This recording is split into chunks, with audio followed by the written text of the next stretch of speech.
You're listening to Power 750 WAUG and online at power750.com.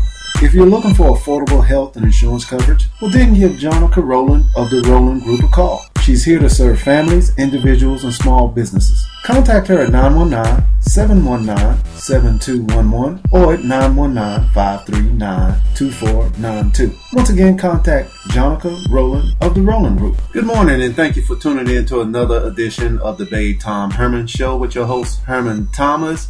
And I'm trusting that you're enjoying your early morning coffee with Babethomherman on this Saturday morning. The subject that I will be discussing on this morning is entitled All That Is Going Wrong in Big Time College Basketball. Once again, all that is going wrong in big time college basketball. We understand, and I'm sure my listening audience do understand, that the Final Four for the men's begin on this afternoon and for early evening, wherever you may be located at on your time zone.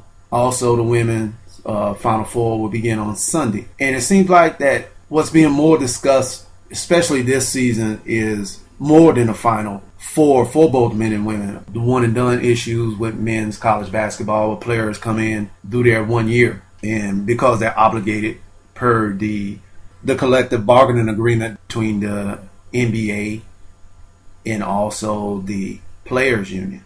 So there's just been big talk about that this season more than ever before. Beginning in 2006, the NBA required entrants into the draft to be at least 19 years old and to be at least 1 year removed from high school graduation. This may not seem like a big deal. Typically, it's not considered a big deal, but it changed the NBA, college basketball, and foreign basketball drastically. Now, a lot of people consider with this rule, I think one coach that has been heavily criticized for it, whether you agree with it or not, is John Calipari, the coach of the Kentucky Wildcats. And prior to coaching Kentucky, he coached the University of Memphis, and where he used that one and done deal effectively as well. Of course, the most notable player coming from the Memphis program was, of course, the Chicago Bulls point guard all-star Derrick Rose. And we know the story behind that, so there's no need of going into what happened with Derrick Rose at Memphis. But of the 8 of the 40 players drafted by the NBA as freshmen the past 6 years came out of Calipari's programs at Memphis and Kentucky. And you have this year, of course, Anthony Davis and Michael Kidd-Gilchrist, two players at Kentucky that are pretty much, I would say, going to be lottery picks. Anthony Davis is definitely expected to be the top player pick. And with that being said, a lot of people are wondering, well, a lot of players, why are these players declaring so early this year? In times past, they would wait at least maybe a couple of weeks after the NCAA tournament was over. The reason being is because, unfortunately, the NCAA, of course, this season put players in a difficult position. Starting this year, players must declare whether or not to turn pro by April the 10th, which is just right around the corner. This basically gets rid of the player-friendly, what we used to call testing the NBA water rule, which gave the players the opportunity to gain valuable insight on where they stood, work out with teams, get that basic knowledge without an agent. To me, basically, if the NCAA and its coaches truly care about players, they would not force them to make such a serious decision with limited information. But also, I look at it from the coaching standpoint. It is more about wanting scholarship certainty, because you certainly don't want a player to wait around to the last minute. And some have done that in times past. And a coach, it just blindsides them, or may blindside a coach. It shouldn't, because with the media, basically, if a player is that good out of high school, trust me, he's on NBA watch from the time he suits up for his first game. When I come back, more on all that is going wrong in big-time college basketball. Also, I will discuss the conversation that Coach Calipari had with NBA Players Association Executive Director Billy Hunter last month. And I will discuss what Coach Calipari said in reference to the changes that the NCAA needs to make in order for the 1 year rule or the one and done rule to be abolished. So keep enjoying your morning coffee with Babe Tom Herman. A natural skincare studio. Now your new neighborhood skincare studio. Professional, friendly, relaxing, personalized attention. Now offering facials, natural manicures, pedicures, and waxing. Come check us out at 711 Iredell Street, Suite 3A, Durham, North Carolina, 27707. Give us a call at 919-416-1490 or check us out on our website at www.misseajbeauty.com.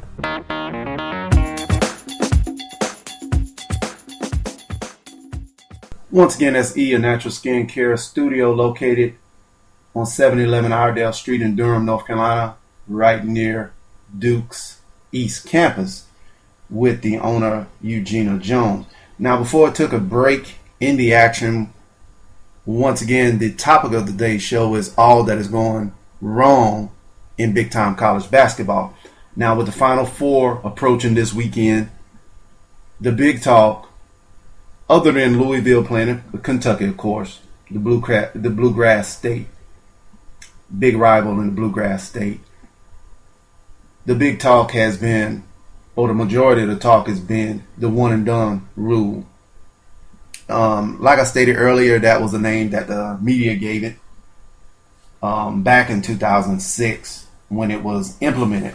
The NBA required entrants into the NBA draft to be at least 19 years old and to be at least 1 year removed from high school graduation. Now, before I took a break into action, I talked about the discussion that Kentucky's coach Calipari says that about a month ago, him and NBA Players Association Executive Director Billy Hunter had a discussion, and Calipari is quoted by the AP as saying, if you want this rule to change, the one and done rule, of course, you're going to have to sit down with Billy Hunter and show why it's good for players.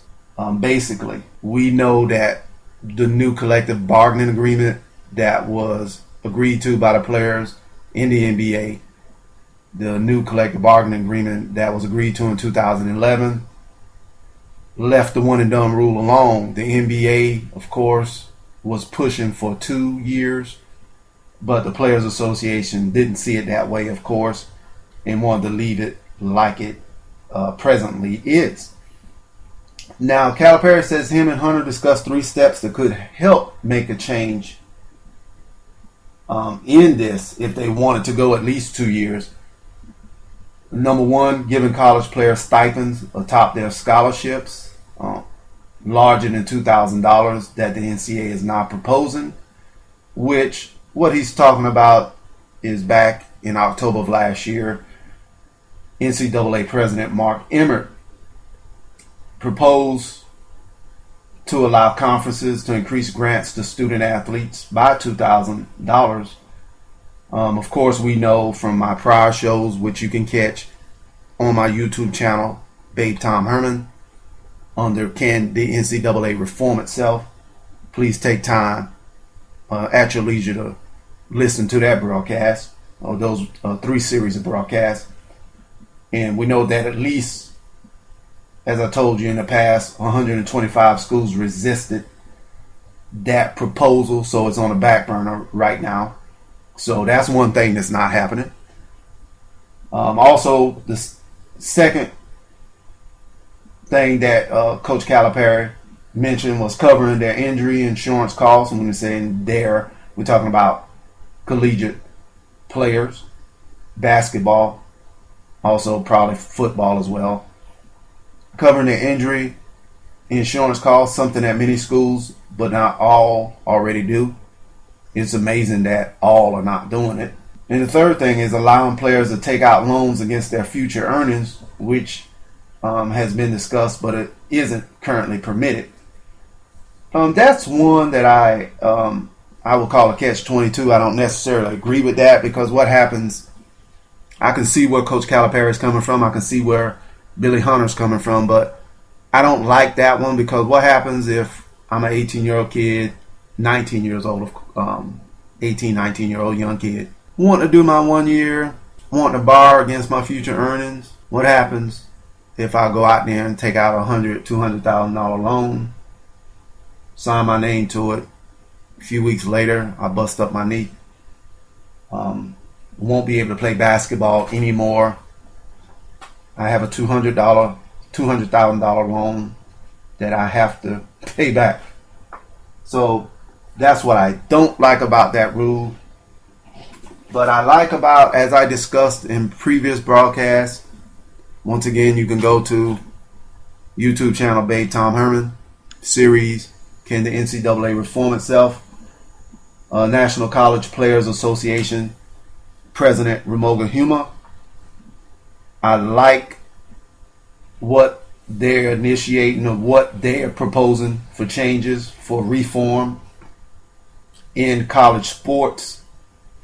And some of this is definitely agreed to by ESPN, current ESPN analyst and former Duke player Jay Billis, and also Jay Williams likes a lot of what's being initiated and discussed with the NCPA president Ramoga Huma in this fine organization, the National College Players Association. If you want to look that up during your leisure, please visit their website at ncpanow.org. Very informative information on that website. Now, one thing they propose is alleviating some athletes' financial desperation by using new TV revenues to provide athletic scholarships that fully cover each school's cost of attendance. Remember, the first thing is alleviating some of the athletes' financial desperation by using new TV revenues to provide athletic scholarships that fully cover each school's cost of attendance.